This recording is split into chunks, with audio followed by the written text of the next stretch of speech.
actually going to have a look at an American rye whiskey. So what we've got here is the Ezra straight rye whiskey. This rye qualifies for the straight rye whiskey designation, and that means it's been aged for about 2 years in virgin oak. The use of virgin oak is something that rye whiskey has in common with bourbon.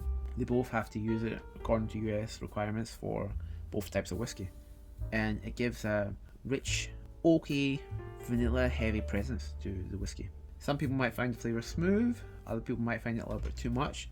It's just one of the common denominators you find in most American whiskies, the requirement for the use of virgin oak. Now, this is bottled at 45%, as we can see here in the bottle, in this nice green label. And if we can find it, yeah, it says it's charcoal mellowed. Now, this just means that they filtered it through charcoal. This helps remove some of the more sharp notes you might find on the whiskey in particular. Now let's talk about the mash bill of this, which is something that plays a key role in the flavour profile of any rye whiskey. And to be considered a rye whiskey, it has to be made with at least 51% rye. But the rest of the mash can include corn, barley or wheat. It can include other grains too, but they're the most common. Just like with bourbon, it's basically a palate swap bourbon in a sense.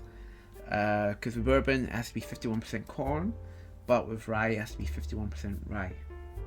But other than that, the grains that are used can be similar. But this gives each distillery a chance to create their own unique style, because they can't change they can't use like different kinds of oak. They have to use virgin oak. So the only way they can modify their style is by playing around with the mash bill.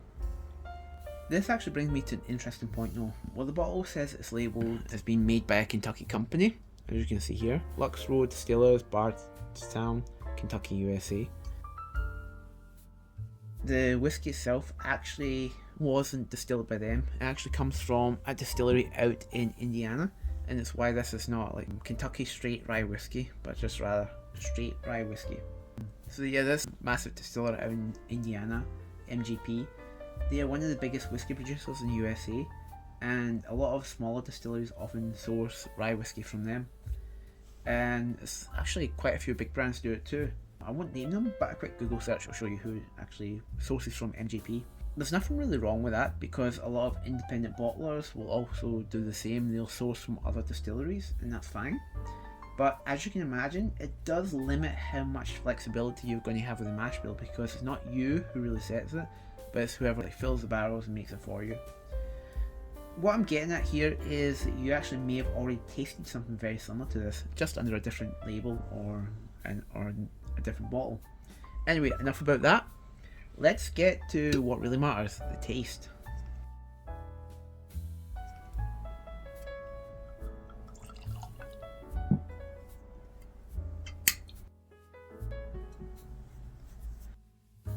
In the glass, it's got a golden colour to it.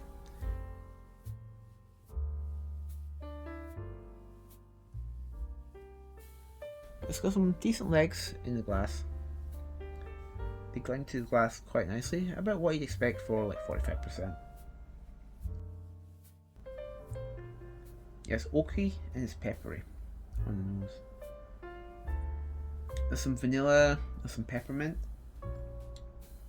A little bit of eucalyptus actually. There's cherries too. I'm guessing that's coming from the oak. But unlike the bourbon, which is usually more ripe cherries, this is sort of a more unripe, greener cherry. It's somewhat herbal too.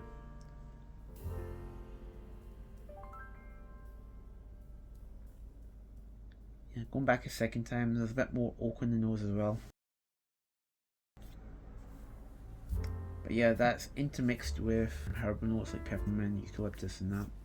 So it's quite interesting. I'm guessing that's what gives the green cherry note, because you've got some herbal notes maybe from the distillate itself, like interplaying with the oak from the barrels. So instead of ripe cherries, you'll get like green cherries.